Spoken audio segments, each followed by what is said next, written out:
नवाज शरीफ साहब बतौर सदर के तौर पर आ रहे हैं, जिसका जाहिर है बिलावल भुट्टो जरदारी साहब कह चुके हैं कि उनको नवाजा जा रहा है, उनको लाया जा रहा है। तो आपके ख्याल में ये उनके दिल में रंज है, वो इसलिए कहते हैं कि ये जो बड़ी उम्र के लोग हैं, मतलब सियासतदान, इनको आउट कर दिया जाए, आप जवानों को आगे आना चाहिए, और वो मुतालबा भी जवानों से कर रहे हैं। तो इससे पर्टिकुलर बिलावल भुट्टो क्या फ़ायदा हासिल कर सकेंगे? बिलावल भुट्टो ने फ़ायदा हासिल किया हुआ है कि हमारे प्रोग्राम का पहला सेगमेंट ही बिलावल होता है। इससे ज़्यादा आप और क्या चाहती हैं कि चित्राल में बोलें, वो एबटाबाद में अपने वालिद की रिटायरमेंट का लेटर ना लेके जाएं। फैसल साहब को खुश कर दिया आज, क्योंकि अक्सर ये बात फैसल साहब करते थे। आज आप लगता है आप दोनों भाई सारी बातें करते हैं, मेरी सारी बातें करते हैं, इनको समझने में देर लगती है लेकिन सारी बातें करते हैं।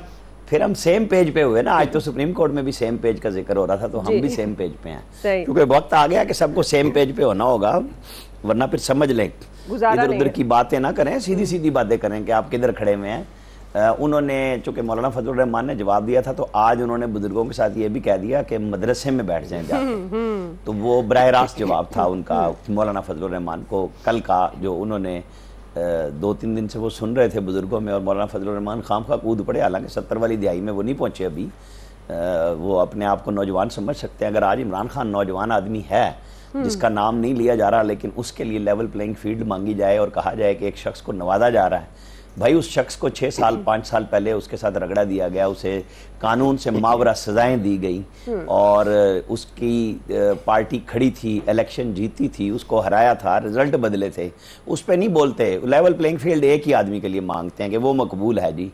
तो जब पहले हुआ था तो उस वक्त बोलते, वो लिखते, बोलते, हमें भी नज़र आते, तो हम सब उनकी बात करते कि जी ये वो लोग हैं जो पहले भी गलत को गलत कहते थे। आज लेकिन मोहब्बत जो है ना वो कहीं और है। वो जो बात कर रहे हैं ना 70-72 की, और वो बाहर, मैं तो पहले दिन से कह रहा हूँ कि एबटाबाद में उन्होंने ये बात की थी, तो उन्हें अपने वालिद साहब की रिटायरमेंट का सर्टिफिकेट सामने लाना चाहिए। कौन? तो उन्होंने तो बिलावल की ही रिटायरमेंट का ऐलान कर दिया कि इलेक्शन भी शफाफ होंगे और टाइम पे होंगे। तो ये तो घर में वो पहले तय कर लें।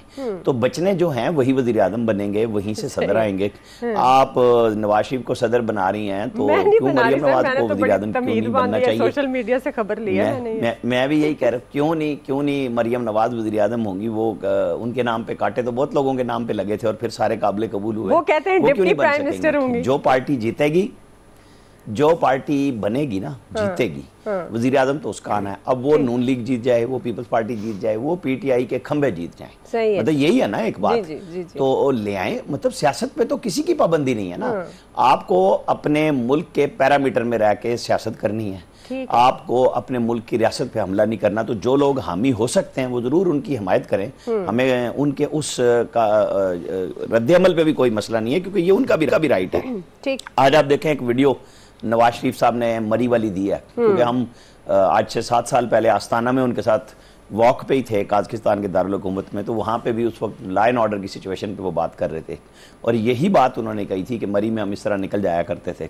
ज़ाहिर है मियाँ साहब की मोहब्बत ने मरी को बिल्कुल नए रास्ते भी दिए, पतरियाटा भी बना के दिया, एक्सप्रेस वे दी। पहली जो बहुत छोटी सड़क होती टीज़ में, उसको पहले चौड़ा किया गया था। पाकिस्तान के अंदर सियाहत में तो उन्होंने फ़रोग दिया। एक वो था जो ऑक्सफोर्ड से आगे जहाज पे फिरता था, हेलीकॉप्टर पे, केपी में वो ढूंढता था कि मैं रात, वो कहते हैं ना, ढूंढता हूँ मैं रात दिन, वही फुर्सत के पुराने दिन, और वो सारे कह के, और कौन से बताएं उसने नए सियासी मकाम बनाए केपी में।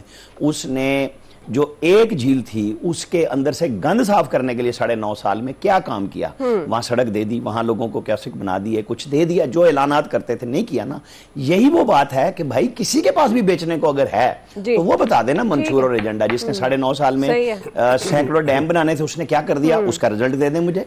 उसने 3.5 पौने 4 साल में फेडरल गवर्नमेंट में क्या कर दिया। आज चूरन बिका है अमरीकी साइफर पे, कारकर्दगी पे नहीं बिका। अगर कारकर्दगी पे आए तो फिर 1 2 3 कर लें सबकी। ठीक है अयाज साहब, फिर 1 2 3 में 1 कौन है, 2 कौन, 3 कौन आपके ख्याल में, और बिलावल क्या फ़ायदा हासिल कर सकते हैं? और वो ये जो कहते हैं कि नून लीग अब आई इंतकामी सियासत को मानती है, और ख़ासतौर पर उन्होंने पीडीएम अपनी हुकूमत जो 16 माह की इत्तेहादी हुकूमत थी उसका भी उन्होंने कल भी हवाला दिया। उन्होंने यही कहा कि इन्होंने सामने फोकस रखा, ज़ाहिर है उनका इशारा नून लीग की तरफ था, इंतकाम की तरफ, इसलिए हम डिलीवर नहीं कर पाए। तो ये तासुर किस हद तक दुरुस्त है बिलावल भुट्टो का? और आपके ख्याल में अब ये कह रहे हैं कि जी बुजुर्ग सियासतदान घर बैठ जाएं, तो कौन फिर सियासत करेगा हमारे मुल्क में? इंतकाम किससे लिया गया?